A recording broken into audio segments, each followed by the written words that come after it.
Mariano Hernán, profesor de la Escuela de Salud Pública en Granada.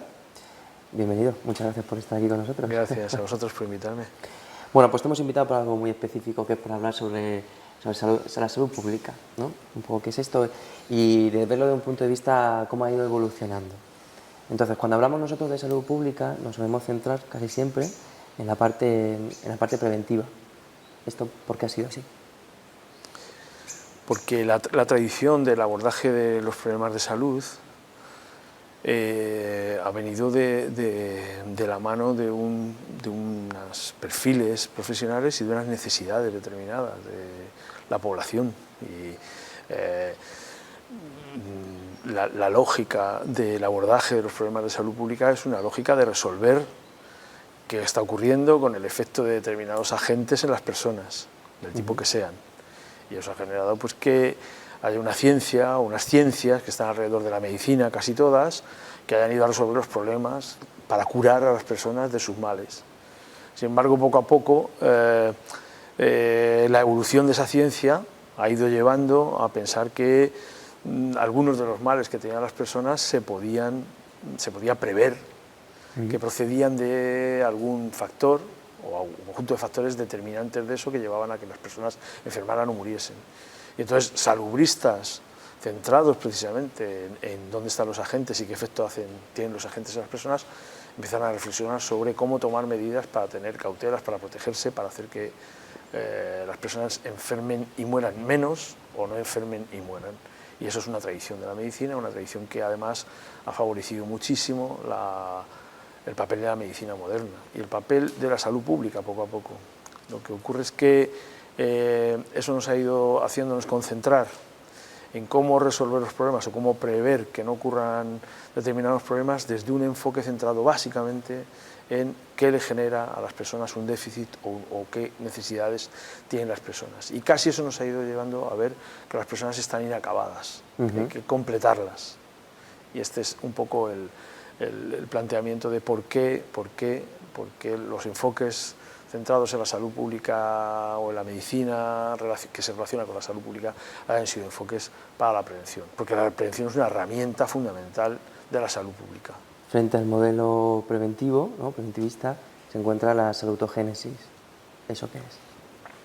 Más que frente al modelo preventivista, tendría más sentido plantear que frente a un enfoque exclusivamente patogénico, hay reflexiones, casi todas procedentes del análisis de la realidad social y tanto desde la medicina como desde la psicología, como de las ciencias sociales, las ciencias de la educación en general, las ciencias de la vida.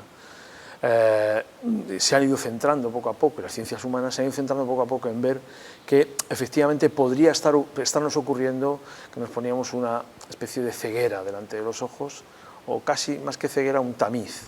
Nos hacía ver que el único papel que teníamos las personas que podíamos ayudar a los otros a tener mejor calidad de vida era analizar de qué enferman y mueren e intentar resolverlo. Y pienso que poco a poco estas ciencias han ido reflexionando más sobre de qué y cómo vive la gente, ¿no? Y a partir de ahí se ha ido dando vueltas a una conceptualización más cercana a, y no será que hay cosas que generan vida, no será que hay cosas, costumbres, maneras de ser, maneras de vivir, maneras de relacionarse, ambientes, entornos, maneras de aprender, formas de comportamientos vitales, estilos de vida, y no solamente eso, sino elementos absolutamente ligados a la cultura, a la economía y a todo lo social que hacen que la gente tenga más salud. Y de ahí surge como la idea de la contraposición entre dos miradas o entre dos paradigmas, el paradigma de lo patogénico y el paradigma de lo salutogénico. Salutogénesis quiere decir ni más ni menos que origen de la salud. Y el estudio, el área de estudio donde se centra la salutogénesis en mirar hacia salud desde la salud y buscando salud.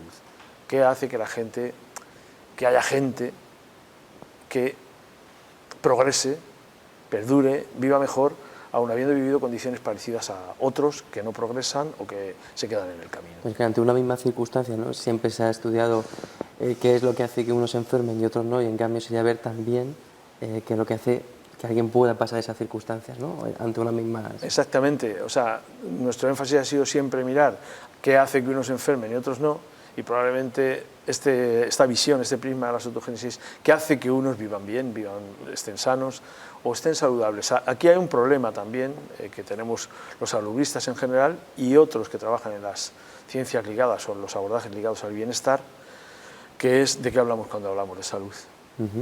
Porque efectivamente, bueno, una tradición ya de contraposición, ya que se estudia en las escuelas, es que la salud no es solo la ausencia de enfermedad. Esto se estudia en la enseñanza secundaria.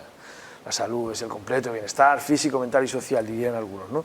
Bajo nuestro punto de vista, yo creo que bajo mi punto de vista, pero creo que bajo el punto de vista más salubristas, probablemente la capacidad que tienen las personas para decir tengo cierta probabilidad de poder responder a los retos del ambiente, esto nos hace sentirnos más cómodos a algunos salubristas cuando se dice qué es salud. Salud es la capacidad que tienen las personas para responder a los retos del ambiente, a los retos de su vida cotidiana. La capacidad que tienen de encontrarle significado a su vida, intentando comprenderla e intentando manejarla. Esto está más cercano a una conceptualización más salutogénica de la salud. Eso, pero luego desde el punto de vista sanitario, pues la medicina ha evolucionado muchísimo, somos capaces de diagnosticar cosas que antes no podíamos, tenemos una gran capacidad de resolución luego de tratamientos e incluso de pruebas o de derivación a otros especialistas y formamos un sistema normalmente bastante eficiente. En cambio, hemos desarrollado algo parecido o estamos al mismo nivel a la hora de detectar esos activos en salud. No, porque la tradición de nuestra cultura ha sido una tradición de responder a esto con más y más, y no tiene fin, es una rueda sin fin. Ahora, de hecho, se está manejando un término controvertido y muy interesante, que es toda la terminología. Ahora empieza a manifestarse así porque la literatura lo está citando en los últimos años, ¿no? Que es esta idea de la prescripción social, ¿no? De prescribir, y aquí entran los activos con claridad, de prescribir activos, cosas que te hacen sentirte mejor, estar mejor.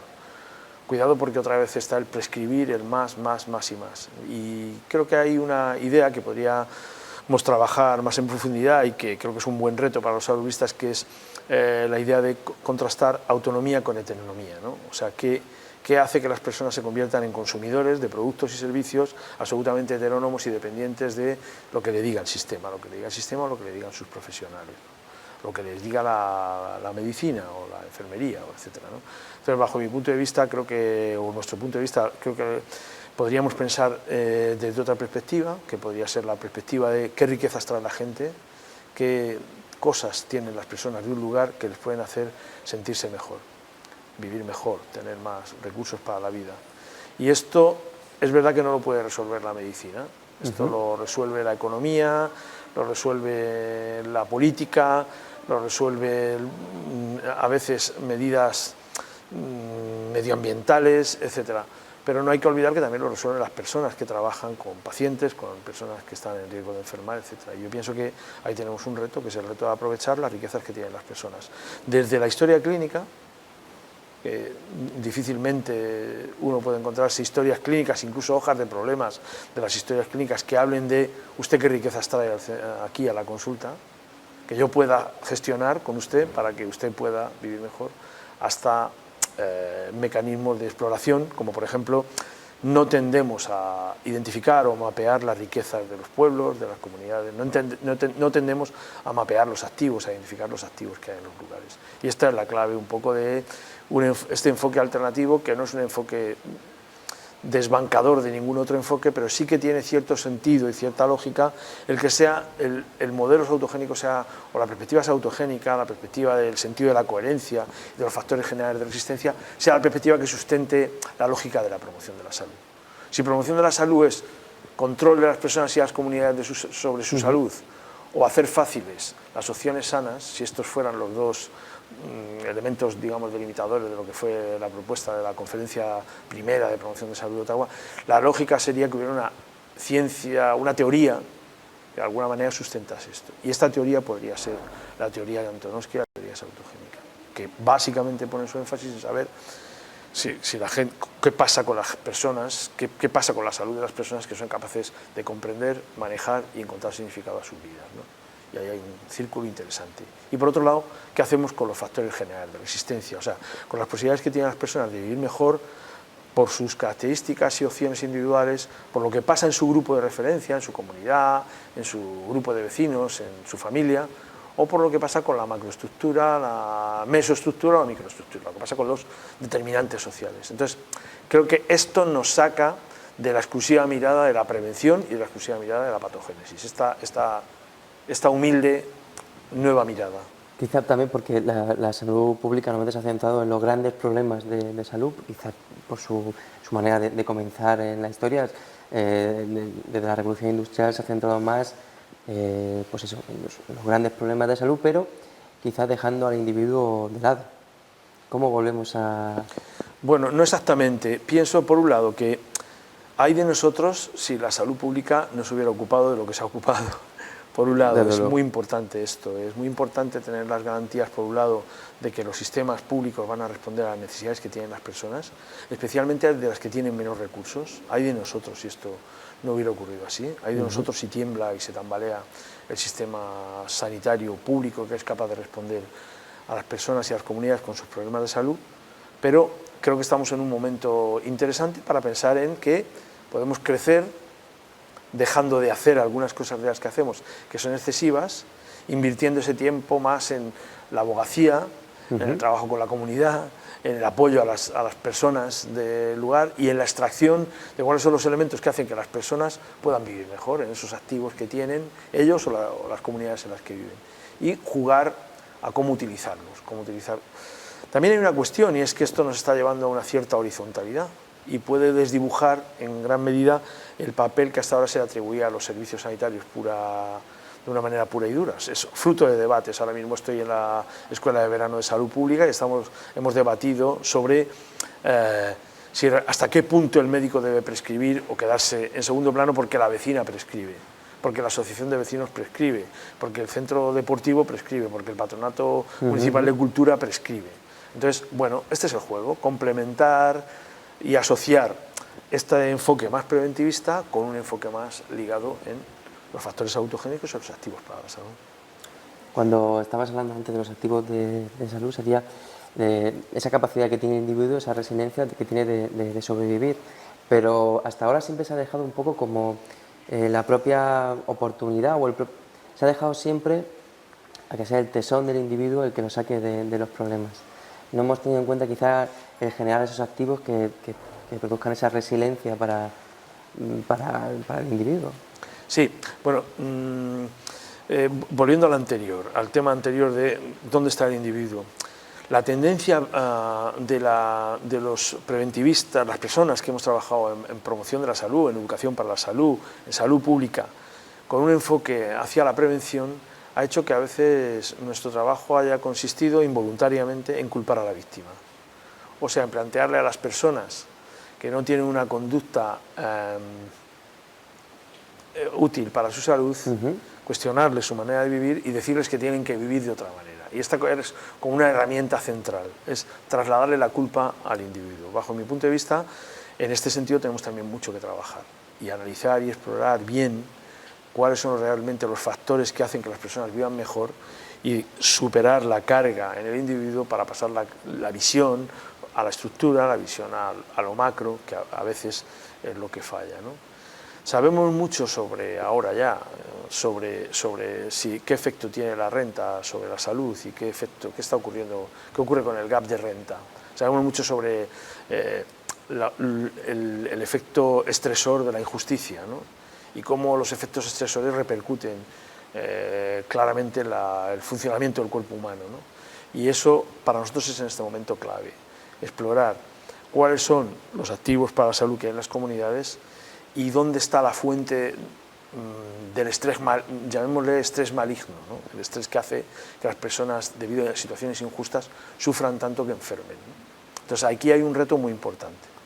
El otro reto sería trabajar sobre cómo facilitar que las personas de un lugar, individuos o grupos, sean capaces de utilizar lo que ellos tienen para potenciarlo. Y aquí hay una labor fundamental del Estado o de la Administración o de las instituciones. Poner el énfasis en dejar de hacer cosas que probablemente tienen baja utilidad terapéutica o curadora o para la felicidad, y empezar a hacer aquello que está demostrado, que tenemos evidencia que es capaz de potenciar la salud. Por ejemplo, trabajar en proyectos, en programas, en acciones que potencien el capital social en las comunidades, sabemos que va a tener una predicción futura de mejor salud.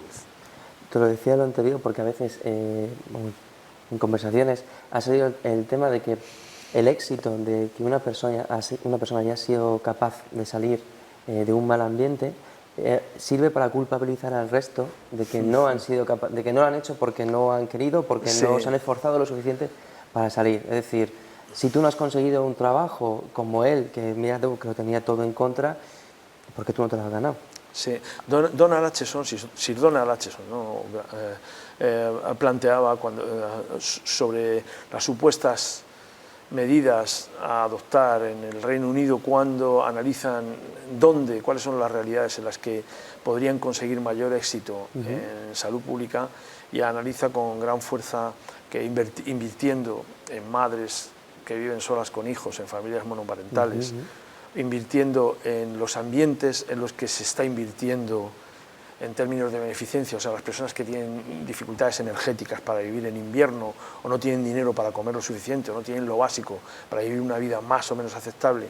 Y en tercer lugar, invirtiendo en el éxito escolar, probablemente él vaticina la probabilidad de que en el futuro se produjera el acontecimiento de mejor salud. Esto último, de invertir en éxito escolar, también lo dicen muchos pedagogos. Sin embargo, los sistemas siguen empeñándose en trabajar en la prevención del fracaso escolar. Esto es de lo que estás hablando cuando dices, bien, salvamos a uno y culpamos a los demás, ¿no? Para esto hay una imagen que puede ser interesante, y es: el sistema responde en medio del río a aquellos con sus furgonetas salvavidas, sus ambulancias y sus grandes socorristas y médicos en el fondo del río, a una cascada de personas que están llegando medio muertas, flotando casi en el agua, y van salvando uno a uno, y no les dan los recursos, ¿no? Y esta imagen me hace pensar también que podría estar ocurriendo una escena, digamos, alternativa a esta, ¿no? Y es que hubieran cogido las ambulancias y hubieran ido aguas arriba a ver qué estaba pasando, y se encontraran un puente roto y los coches cayendo. Esto lo he aprendido de mi querido compañero Rafael Cofiño, que en alguna ocasión hemos charlado de esto juntos en la docencia, en fin, en los viajes que hacemos juntos, y me gusta esta imagen, ¿no? Estamos depositando todo el esfuerzo en sacar a unos cuantos que están mal, que se lo merecen, que tenemos que hacerlo, pero igual parte de lo que invertimos debería estar invertido en dónde están las riquezas y cómo podemos hacer que la gente aprenda a nadar en el río de la vida, ¿no? Y esto nos lleva a la infancia, a la adolescencia, que es mi gran tema de perdición y mi trabajo de origen, y en el fondo una línea de investigación y de conocimiento en la que ando metido siempre, ¿no? Y estamos haciendo grandes esfuerzos que, reorientados hacia la infancia y la adolescencia, podrían dar muy buenos resultados, ¿no? Antes mencionabas justo... Ahí la alianza entre los profesores, los profesionales de la educación y los profesionales de la atención a los cuidados de la infancia y la adolescencia, de la educación infantil especialmente, de las escuelas infantiles y el sector sanitario, me parecería fundamental. Antes mencionabas tenemos la suficiente evidencia en ciertas cosas para hacer ciertas medidas, ¿no? Pero quien tiene más evidencia hasta ahora ha sido el modelo más patogénico, también por su forma de generarse, también gracias a que tenemos ese nuevo modelo en que se basa en una evidencia, en un conocimiento científico, en el cual a veces no se ha llegado a centrar tanto. En cambio, para estas nuevas medidas que tú propones, la evidencia, no sé si cojea, o al menos es distinta, no es tan plausible, sí. O por lo menos no es del mismo tipo de evidencia. Primero, creo que tienes razón cuando dices primero no es del mismo tipo. Ya algunas agencias que se dedican a catalogar, ordenar, institutos, organizaciones, ordenar, exponer, bueno, cuál sería, cómo podría influir la evidencia científica en la toma de decisiones en salud o en bienestar. Ya algunas de ellas están abogando porque necesitamos tener evidencias más ligadas a lo que es capaz de producir la etnografía, los enfoques más cualitativos, los análisis de la realidad social, comprendiéndola, más que exclusivamente identificando cuál es la frecuencia de aparición de los acontecimientos, ¿no? Entonces, eso es una cuestión primera, que sería los métodos que empleamos para obtener evidencia y, por tanto, más lentas las opciones de esta visión más positiva, uno. Y dos, a veces creemos que estamos inventando la rueda. A veces lo creemos y pensamos que cuando se ha empezado a hablar de terminologías como los activos para la salud estamos hablando de algo muy nuevo y no estamos hablando de los recursos que tienen las personas de las comunidades para tener más salud o estamos hablando de promoción de la salud, básicamente. Entonces tenemos ya bastantes evidencias del efecto de algunos programas de salud, especialmente los programas multicomponentes, los programas que abordan las intervenciones, por ejemplo las intervenciones escolares, tomando en cuenta todos los factores que podrían estar influyendo en la conducta, en la manera de vivir, y en la salud y en el bienestar de los niños y niñas en las escuelas, por ejemplo. Entonces yo creo que donde tenemos que poner más énfasis es ahí, en seguir desarrollando estudios cuasi experimentales que nos den información suficiente como para saber si con enfoques centrados en lo que hace que las personas alcancen más salud, cuáles son las riquezas que influyen en que las personas tengan más salud, tienen mejores efectos que los concentrados en cómo reducir los efectos negativos de los riesgos, ¿no? Entonces, ahí tenemos un gran reto y otro gran reto muy importante que tenemos es explorar cuáles podrían ser los asuntos que son capaces de explicar, las variables que son capaces de explicar los activos del conocimiento, que sé que en mi comunidad es capaz de generar más salud en las personas, y por otro lado los activos de la acción, qué acciones son las que hago que generan más salud en mí y en la comunidad en la que estoy. O sea, este juego de los activos del conocimiento, los activos de la acción también es muy importante tenerlo en cuenta. Habría que ver un poco cómo conseguimos esa investigación, porque por ejemplo en la consulta, la investigación con la que nosotros nos movemos, gran parte está potenciada por la industria privada. No le quita importancia a este tipo de investigación, pero está claramente orientada hacia unos intereses. En cambio, esta que estamos hablando se ve que interesa menos, o por lo menos la orientación más de salutogénesis interesa menos, y tendría que ser posiblemente el propio gobierno en sus distintos estamentos y hasta donde pudiese llegar la que lo generara. Sí, hay grupos muy importantes que en España, muchos de ellos están ubicados, hay algunos focos importantes, algunos de ellos ubicados en facultades o en departamentos o en institutos muy ligados a las ciencias sociales y a las ciencias de la salud mental o a la psicología o a las ciencias del aprendizaje, que están desarrollando bastante investigación en este sentido, especialmente grupos de psicólogos y psicólogas que están investigando sobre el sentido de la coherencia y contextos familiares, humanos, comunitarios, escolares, etc. Aquí no puede uno dejar de citar al Departamento de Psicología Evolutiva de la Universidad de Sevilla, con Mari Carmen Moreno a la cabeza, ¿no? Que es un gran grupo explorando de qué hablamos cuando hablamos de sentido de la coherencia y cómo correlaciona el sentido de la coherencia con la percepción de calidad de vida de los niños y niñas y de sus familias, ¿no? Y luego también hay otros grupos que están investigando sobre, tanto aquí como fuera de, pues por supuesto en Europa hay muchos grupos, especialmente todo el grupo de nórdicos finlandeses con Ben Lindström y Mónica Eriksson a la cabeza y más gente, trabajando sobre escolares y factores salutogénicos, pero también sobre mayores y factores salutogénicos. Y luego hay otro gran grupo, independientemente de estos que se centran en la salutogénesis o los factores individuales, que está trabajando sobre los activos de salud, ¿no? Y en España también hay alguna gente que está empezando a producir literatura científica, entre ellos algunos de los que te he citado ya, algunos de los compañeros y compañeras que están produciendo literatura científica. Pero queda muchísimo por hacer. Y el escenario, como bien planteas, es un escenario en el que no sé cómo decirlo suavemente, pero no hay manera de comprender cómo estamos financiando con fondos públicos investigación que ya está hecha. investigación biomédica que ya está hecha. ¿Esto qué es? Hallazgos principales que nunca van a ser principales porque ya están encontrados, replicados y reproducidos. Y sin embargo mantenemos equipos que investigan sobre esto, en investigación biomédica, que siguen investigando sobre lo mismo que ya descubrió un alemán, un inglés o un francés, y donde somos fuertes, donde podríamos ser fuertes. España es un país fuerte en reflexión, en pensamiento, en salud pública, invertimos menos en investigar si ciclar una ciudad o no, si Sevilla y su carril han tenido algún efecto sobre la salud de la población, si Barcelona y su carril lo han tenido, si formar a maestros para hacer determinadas acciones lo tiene, etcétera. Tenemos muy pocos fondos para eso. Y a lo mejor también, esto para no culpar a nadie, sino culparnos todos, a lo mejor es que tampoco hay grandes iniciativas, no tenemos iniciativas buenas los investigadores de la promoción de la salud, básicamente. Pero sí que creo que hay un sentimiento en este sentido y casi hay una realidad, ¿no? O sea, si uno mira la financiación hacia la atención primaria de salud para investigación en nuestro país, pues es baja, comparada con otros niveles o con otros sectores de la baja y sesgada.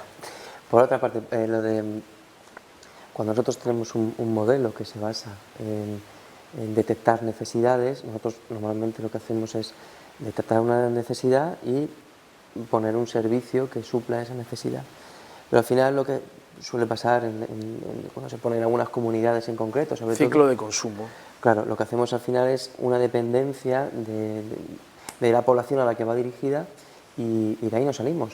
A esto me refería a dejar de hacer para poder hacer. Esto se lo he oído decir, últimamente se lo he oído decir a una persona que para mí es un referente profesional, que es el actual gerente del Servicio Andaluz de Salud, José Manuel Aranda. Se lo he oído decir alguna vez. Tenemos que dejar de hacer para poder hacer.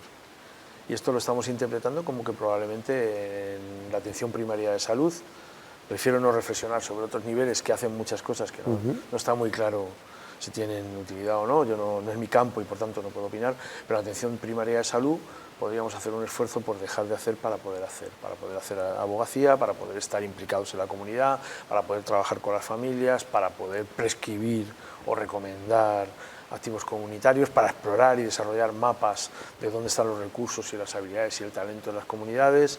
En fin, que ahí tenemos un campo muy importante y un campo de investigación muy relevante. Si dejamos de hacer A y dejamos de invertir los esfuerzos, el dinero, el tiempo que es el recurso fundamental de la atención primaria, en esto y lo invertimos en la alternativa, ahora aquí nos hace falta un cambio fundamental de cultura y de ideología, que en realidad no es un cambio, no es un cambio de modelo, es una vuelta atrás en el tiempo. Yo tengo una esperanza enorme, la vivo cada día en los últimos años, de encontrarme con cantidad de residentes de medicina familiar y comunitaria que me recuerdan a los residentes de medicina familiar y comunitaria de hace 30 años. A las personas que entendieron que la medicina primaria era la que hacían los médicos de cabecera, aquellos de las películas de los pueblos, que conocían al paciente, a la familia, conocían a los grupos y a veces hasta eran capaces de intervenir en asuntos ligados a los determinantes sociales de la salud. Entonces, la medicina es familiar y comunitaria, y la enfermería también ya, de primaria, ¿no? Entonces, bajo mi punto de vista, es una vuelta al modelo. A lo mejor es que soy muy antiguo ya, muy mayor, y entonces pues no quiero moverme, soy un inmovilista, pero a mí me parece una revolución interesante, que además, cuidado con los inmovilistas, si yo lo soy, pues también cuidado conmigo, y es que vienen pegando muy fuerte los jóvenes, vienen pegando muy fuerte, ideológicamente, colocándose en una posición que me recuerda a las posiciones que nos enseñaban Amando Martín Zurro y Luis de la Revilla hace 30 años. Esto es individuo, familia y comunidad. Y hay un elemento clave ahora mismo. No sé si es que el auge de los movimientos sociales se ha filtrado en la medicina y en los médicos más jóvenes, no sé si es esto, no sé si es que hay algún otro fenómeno, no sé si es que hemos desarrollado tanto ya el campo de las ciencias humanas que al final esa implicación entre la salud pública y las ciencias humanas ha hecho pensar, oye, va a ser verdad que tiene sentido aprender a nadar en el río de la vida, al principio del río de la vida, para desarrollar elementos autogénicos que hagan que la gente sea más feliz o tenga más salud. A lo mejor es esto, ¿no? Y entonces, bueno, yo tengo hipótesis. Un planteamiento sería, o sobre lo que planteabas sobre los activos de salud, sería un poco empoderar otra vez al propio paciente o a la persona de su propia salud, o sea, ser dueño de nuevo Sí. de su salud, porque se está entendiendo ahora mismo, se está empezando a entender la salud como que empieza en la consulta, cuando abres la puerta de la consulta y se queda ahí. Y para tener otra vez otra respuesta sobre salud tenéis que volver a la consulta. Me gusta mucho lo que produce, tanto presentaciones en público como materiales que genera y como artículos y textos, Harry Burns, que es un epidemiólogo, un médico escocés, que bastante afín a estas ideas y bastante productor de conocimiento ya empírico sobre este asunto de los activos de salud. Me gusta mucho lo que produce, pero básicamente hay una conceptualización que me ha gustado mucho en los últimos años, que la haya reforzado tanto, que es esta idea de la coproducción de salud. Es una idea que en principio pone un poco nervioso, pero de entrada es una idea muy interesante, y es, cuando hablamos de empoderamiento, casi siempre de lo que hablamos es de pérdida de poder de alguien. O sea, alguien se empodera porque otro pierde poder. Y esta idea que hay detrás de la coproducción de salud es como que todos ganan. Es una idea que es el médico, la médica, el enfermero, la enfermera, el trabajador social, la gente de los servicios sociales comunitarios, la gente de deporte, etcétera, coproducen salud en un contexto en el que el paciente o el ciudadano, dependiendo del papel que esté jugando en cada momento, o ciudadana, forman parte del juego. Y son uno más que coproduce salud. Cada uno coproduce salud en función y en la medida que tiene encomendado socialmente producir. Entonces el médico o la médica no es el responsable de que la gente esté sana, no es el único, ni probablemente sea el más relevante. Desde luego es el más relevante en ayudar a la gente a curarse, a salir de un problema de salud, pero también puede que forme parte del entramado de la coproducción de la salud. Sé que esta palabra es un poco dura, producir suena como a factoría, empresa, tal. A mí me gusta la idea de la coproducción horizontal de salud, me gusta esta idea democrática, de compartir y de que es responsabilidad de todos, ¿no? Y entonces esta es la palabra que me hace a mí, una palabra que me hace a mí conectar empoderamiento con algo que me suena bien, y es que juntos generamos salud en una comunidad, en un área. Entonces la responsabilidad sobre la salud es de las personas del lugar, incluido ¿qué? El centro de salud. Entonces, nosotros como profesionales, cuanto más salgamos también de la consulta, cuanto más conozcamos los activos de salud de nuestros pacientes, posiblemente también cambiemos nuestro paradigma y también nuestro modelo, nuestra forma de actuar. Sí, tendría sentido, pero hay gente que, por las razones que sean, no puede salir de la consulta, por las que sean, o no quiere. Pero hay una opción, que es analizar qué pasa con un paciente y qué podemos hacer y trabajar con un paciente o con un ciudadano. Una, vamos a trabajar a nivel individual. A nivel individual se pueden trabajar los activos individuales bajo las 4 o las paredes de una consulta. Uno. Dos, se podrían trabajar los activos grupales de las personas, de los grupos de personas que acuden a nuestro centro de salud, utilizando la educación para la salud, los grupos de ayuda, el aprendizaje entre iguales. Y tres, se podría trabajar en la comunidad. Si usted no puede salir de su consulta, ojalá y usted saliera, pero si usted no puede salir de su consulta, necesitamos claramente que sepa usted que el distrito de sus pacientes puede estar influyendo en lo que les pasa. Y por tanto, pase usted consulta, por favor, mirando de reojo por la ventana, mirando a la calle. No me refería tanto al hecho de que el médico salga como médico, como tal, o el enfermero, o cualquier agente de salud salga como tal, hacer consultas fuera, como podrían ser los domicilios, sino al hecho de pertenecer a la comunidad. Y pongo el ejemplo de yo estoy trabajando ahora mismo en un pueblo, entonces vivo en una ciudad y me desplazo al pueblo, voy todos los días. Y eso yo tengo compañeros, o juntos ya, mayores, que lo llevan haciendo mucho tiempo. Y en cambio no se conoce ninguna calle del pueblo.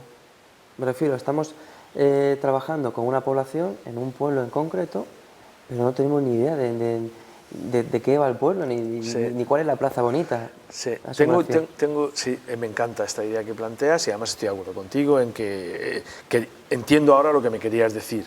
De alguna manera, tengo un ejemplo, y así no lo explico yo, para de alguna manera identificar este planteamiento, como qué sentido tendría entonces hacer y cuál es la alternativa. Es un pediatra de Córdoba que me contó hace unos meses que vivía en Córdoba y trabajaba en un pueblo, como tú, iba todos los días y venía. y se estaba dando cuenta de eso que tú dices que puede estar ocurriendo a los médicos.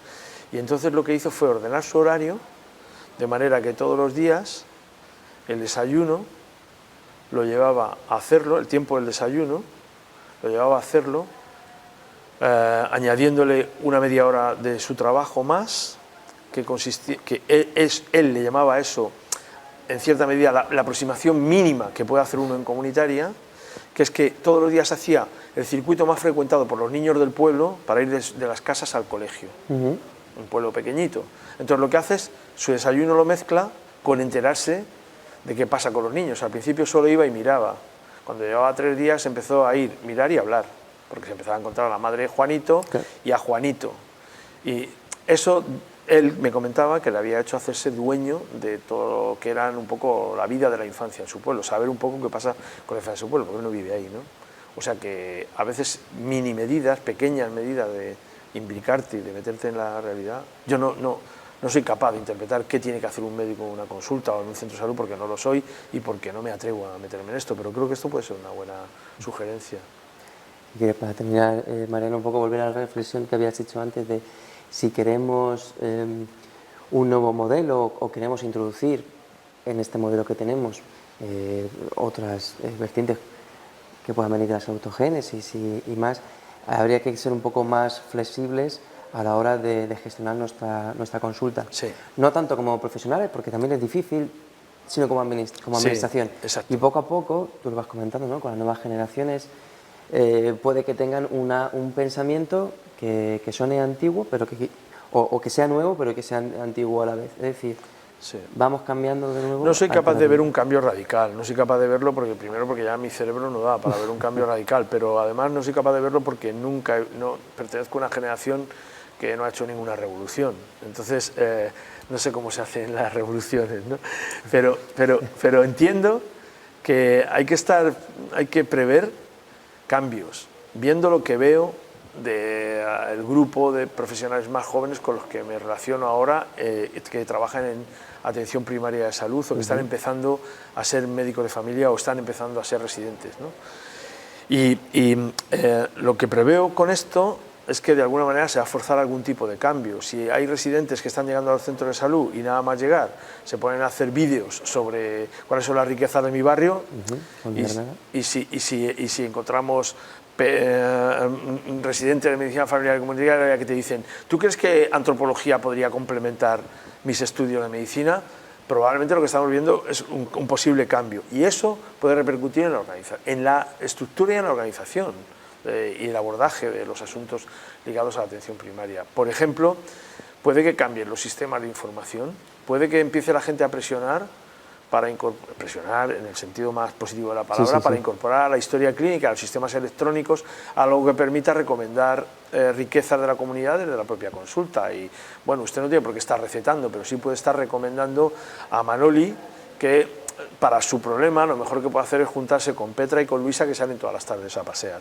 Igual tenemos que generar instrumentos de ese tipo. Ya tenemos algunas herramientas de mapeo ya públicas, las del Observatorio de Asturias, las nuestras de la Escuela de Salud Pública, las de Aragón, las del PACAP, y ahora vamos a tener toda una línea con la Alianza de Salud Comunitaria que está inminente, ¿no?, de tener un buen sistema de registro de activos de salud para compartirlos. Entonces yo creo que puede haber cambios y bueno, y también hay un cierto interés por mejorar el conocimiento, que también lo ven los jóvenes, y esto puede hacer que cada vez que salgan las convocatorias de investigación los médicos de familia jóvenes pidan proyectos, y al final quien administra los fondos tenga que pensar, oye, hay muchas peticiones de proyectos de investigación. En fin, este es el cuento de la lechera comunitaria, pero ayer oía aquí en un evento que estaba a la directora general de Salud Pública de Baleares, a María Ramos, que es una de las grandes de la salud pública de este país, su discurso se centró exclusivamente y casi centralmente en la comunitaria, en la promoción de la salud, ¿no?, sin abandonar los otros campos, pero insistió mucho. O sea que los tiempos están cambiando. María José Jarauta es la directora general de Salud Pública en Navarra. El grupo de Aragón es potentísimo y que tiene unas ideas bestiales para desarrollar lo que hacen. En Cataluña tenemos, en fin, en Andalucía, en fin, que tenemos ahí un panorama muy interesante. Mariano, pues muchas gracias. A vosotros. Ya veremos si viene esa revolución. Gracias.